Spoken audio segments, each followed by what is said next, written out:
This video, I thought I'd do a little bit of an introduction before we get going today. It's Friday and I do a video every single day. There's lots of new subscribers recently, quite a lot coming over from Tom Pemberton's channel. If you come over from Tom Pemberton's channel, leave a comment below, then I know where you've come from.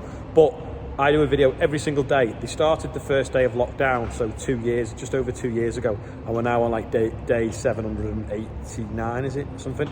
And it's basically what I do every day on the farm. It's an arable farm, so it means we grow combinable crops, which we put through a combine. That was the problem with the order, a piece of the chipper.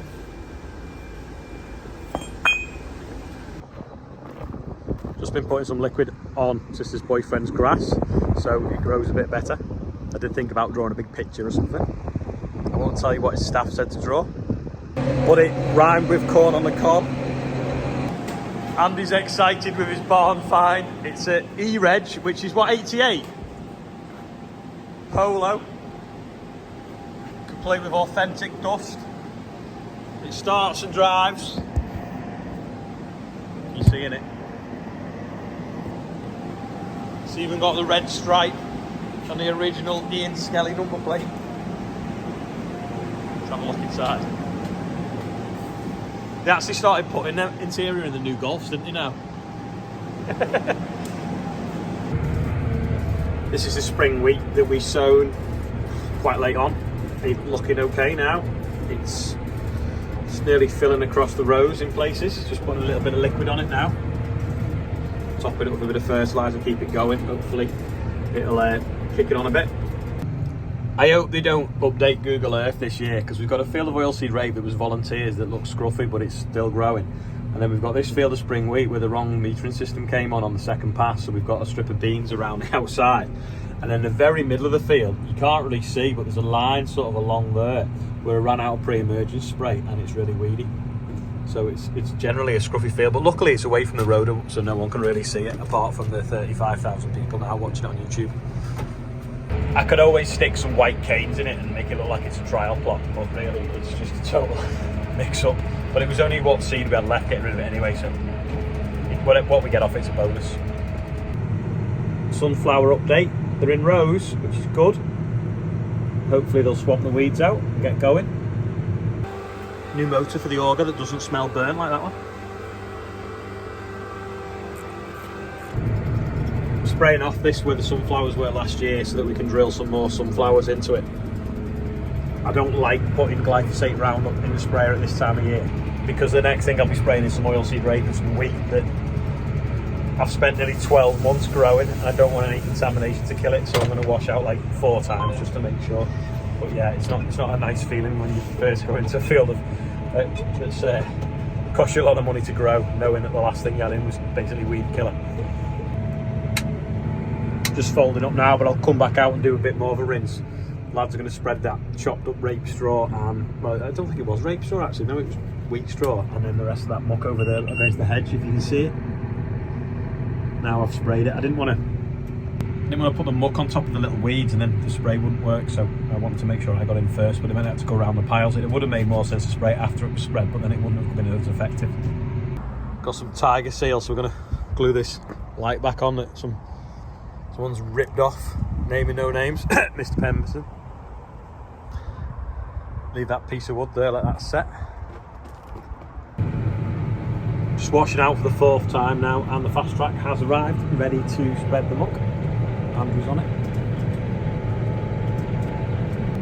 It's just gone 3:30. I'm now going out with the tanker spray. I wanted to do it at 8 o'clock this morning, but I was putting fertiliser on the grass, then spraying the sunflowers, which I didn't think I was going to do. And I've got 5,000 litres in. It's enough to do 125 acres, so that'll keep me busy probably for 3 hours now, but massively feel like I'm behind schedule. I feel like I've lost the whole day, to be honest. Most people finish at 4 o'clock on a Friday. I'm just now really starting what I wanted to do today. We've just got down the road and it's now raining. I knew it given rain this afternoon, but it kept trying and going off, and I didn't think we were actually going to get it. But now over there's some trees, some are there, and they've disappeared in the whiteness of rain. So I'm just going to have to wait and see if it passes and look at the satellite picture. I'm so frustrated. I just checked the satellite picture and it's going to rain for the next hour and a half. I thought if it's raining for 20 minutes I could have watched Tom's video of him on the Fastrac, but if it's going to rain for an hour and a half I may as well head back to the yard. Because I've been rained off, I've just come to see how Andrew's getting on, and the phone just only wants to focus on the window because it's got... Oh, what are you doing, dog? Sit. Phone only wants to focus on the water on the window, not what's the other side of it, which is the Fastrac.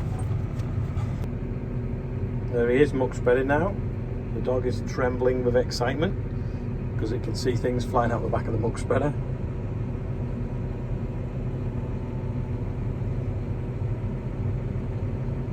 That's a good thing about the Fastrac, it's just so smooth across any field.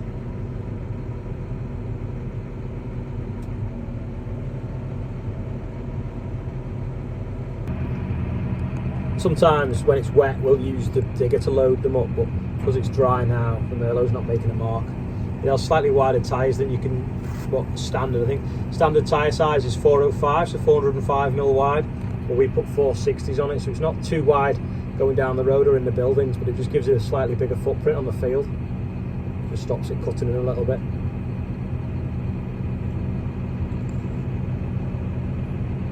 It's pretty quick as well with a big bucket to load.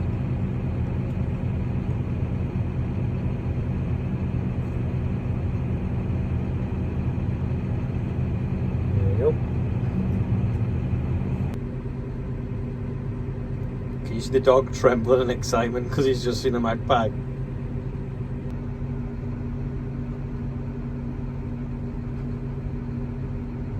I know you're not really supposed to go out in the sprayer in the rain, but a bit of a design fault. The water runs off the edge of the roof and then drips there. It's exactly down your neck as you climb off it. But the back of my neck is freezing now. Anyway, I'm going to look at the sunflowers. So we've got plenty of weeds still, but they're here. Tilting over ever so slightly to where the last time they saw the sun, which was over there. So tomorrow morning they'll be tilting that way when the sun comes up the other side of that hedge. But you can see them in rows. It's hard to see when you stood now looking at them, but you can see them sort of like curling off there. There is a lot of weed though, which is really annoying. If you look though, this is 36 metres here line, so there's obviously something gone on that when I've gone round the headland and then it's overlapped slightly, it's done a better job. So maybe a higher dose of pre-emergent spray would have helped. You can see a lot of cleavers, so this is sticky weed coming through, which isn't good. But if these get going and get some big leaves on them, they may shade it out, I don't know. We'll keep an eye on it. It's got a green tinge to it, unfortunately most of it's weed, because if you look, these are all weeds. Well, that's a sunflower, that's a sunflower, that's a sunflower, but the rest in that area is weeds. I can't complain too much because they're definitely growing better than last year, and also as well the rain looks like it's easing off, so maybe I'll be able to get back out after my tea, but you won't know that because I'll probably edit the video while I'm eating my tea. Before I pull onto the road, I'll just show you where Andrew's run. So Andrew's cut the sides and the top of that hedge, because before I could only see to sort of there on the road, but now he's cut the side in and the top off. I can now see twice as far that way, and then the same that way. It was quite, apart from there's a dog in the way, it was quite high and then bushing out, so you lost all the vision down the road. And when you pull it out on something big that isn't going to move, if you drive into it, if you drive into it in a car, then it's going to injure someone. Probably not me, probably whoever's in the car, especially when this weighs what? It's full of water now, it's got 5,000 litres of water in. I think it weighs about, is it 9 tonne anyway? This ain't moving if you hit it in your 2 tonne car, is it, or your 1.5 tonne Fiesta. Speaking of hedge cutters, Rob's just putting it away for the night or the weekend, because I don't think there's anyone going to be working this weekend except me spraying. Why's your hair wet, Sam? Mowing in the rain. Did it start raining before you got back? Poor Sam was mowing one of the dog fields, and when he set off it was nice weather, just like it was nice weather when I set off spraying, but before he'd finished it started raining. So I think he's got a hoodie on now, so I don't know whether he passed his house on the way home and got a hoodie or he had one with him, but yeah, it caught us both out. Sam said it was spluttering on the way home, but it's still reading nearly 3/4 of a tank. But when you're looking here, I think it's pretty empty. So when you feel the side of it, the tank's warm, but then at the bottom it's cold, as if the fluid level's only there. So I think that might be broken. Mo's dried off pretty well actually, so I don't think he got too wet on the way home. Oh yeah, and if you're watching Elliot, we've snapped both aerials off, if you've got any spares. Yesterday's quiz question was emergency puncture repairs. I can't believe how many people got it right. I'd never seen them before till the night before I bought them, and they arrived the next day, so I'd only known about them for 24 hours.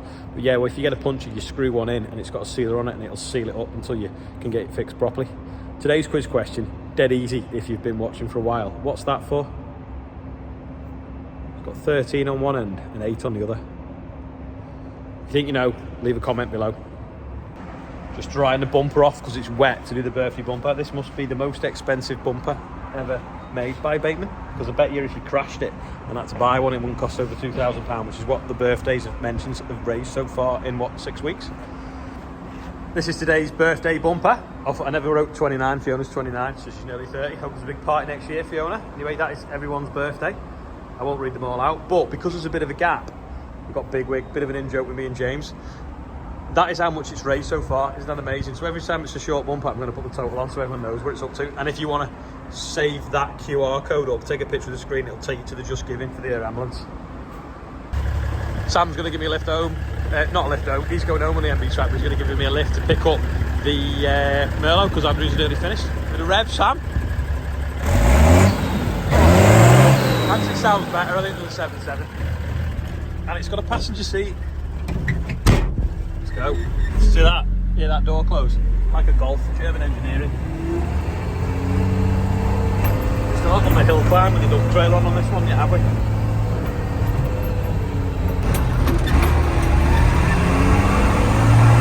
This is that engine. Don't sound like they used to.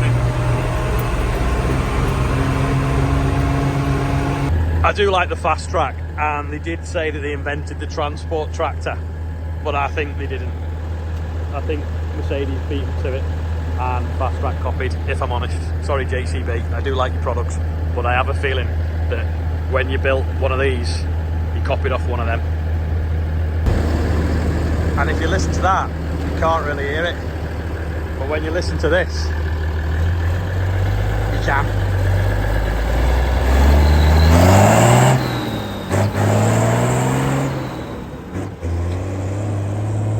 Struggling for traction there.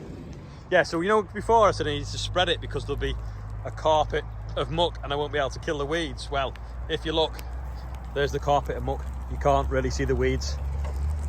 Anyway, we just got that straw to spread, but I think we're going to do it tomorrow now, because it is 6 o'clock on Friday and I'm hungry and tired, and Andrew is always hungry. Sounds like there's a lead rope stuck in the muck spreader. Hear it clapping on the sides.